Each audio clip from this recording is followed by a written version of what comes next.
Here we are on Ensk in one of my more favorite tanks to play.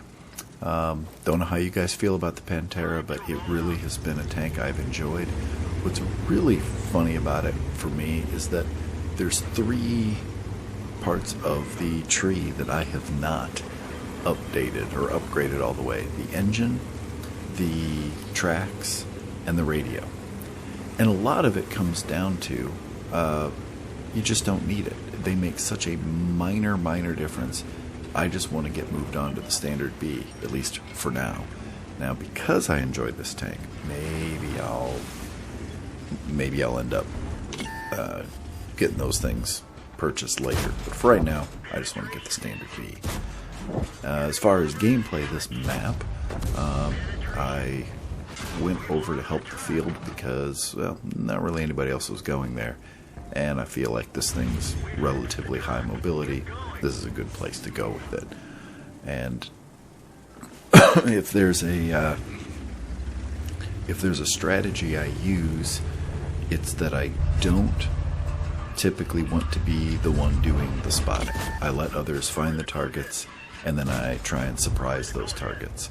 And that's really my strategy with any of the burst types of tanks. The 40T, the Progetto, the TVP, the Skodas with the auto loaders on them.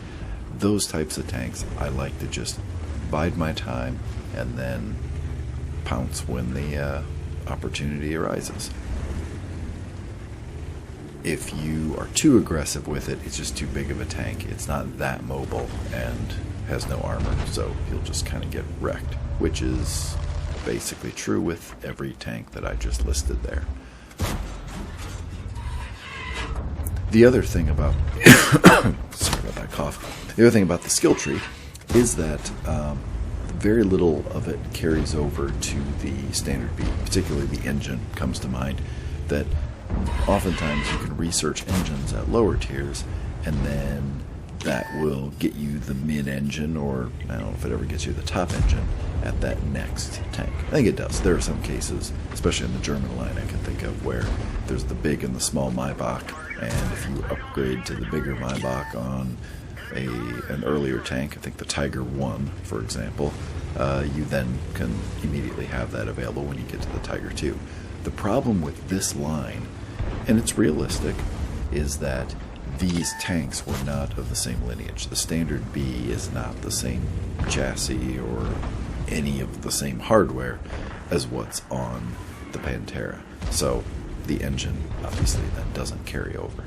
So it's realistic, but it's a pain in the butt in the game, and because it doesn't add much power, I just decided to not even upgrade it. And this thing seems to get around pretty well.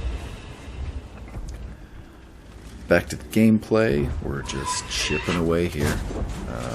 Got a great fire right there on that RU. That was lucky. I was actually going for the tracking shot, but I'll take a fire. He does get away for now. Now we will move up rather aggressively. In fact, things start to move real quick through the game as a whole at this point. And I can't remember if this was during... This happened during a live stream. I'm trying to remember now if it was a live stream when the... I think it was day one. Yes, it was day one of the holiday ops. And what I have noticed thus far is that the games tend to be a blowout one way or the other. I have very few games that are actually good, solid games. We either get stomped or we stomp the other team. I prefer the latter. Nicely get him tracked, finish him off. And now we're really just into mop-up mode. And this is where the reward comes from your early on patience in any of these auto-loading, auto-reloading tanks. Be patient early on, because later in the game, when you're facing adversaries that are a little low on hit points, you can finish them off. Now for the rest of the match, watch closely the reloads And I screw up, I think 3 or 4 different times here, where if I had waited just a split second longer, I would have had an extra shell. Because even if it's a tenth of a second from loading the next shell, if you fire, you lose all progress. And I do that several times here. Now, you could argue in some of these cases it was better for me to pull the trigger because there wasn't going to be much time to get the shot off. But like right here, I could have been patient, could have waited for a moment, but I didn't. And then again, you think right now it's going to take me 2 shell loads to get into position on the side of this T95. But now watch, I got the 3rd shell coming up, coming up, coming up. It's not quite there. And, oh, I stand corrected. That one, it did load. But the previous ones, as you saw, did not. So that was a fast game.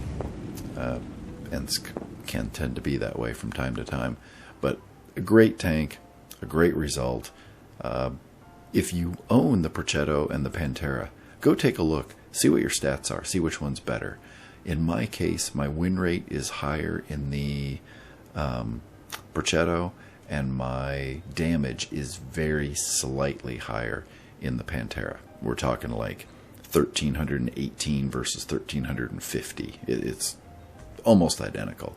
And I have nominally 50 to 75 games in each tank. So, finally another ace tanker. It had been a while since I'd gotten one. Been a while since I'd done one of these videos. So, thanks for watching to this point. Most of you probably haven't. So, the 3 of you that did, thanks a lot. Have a great day.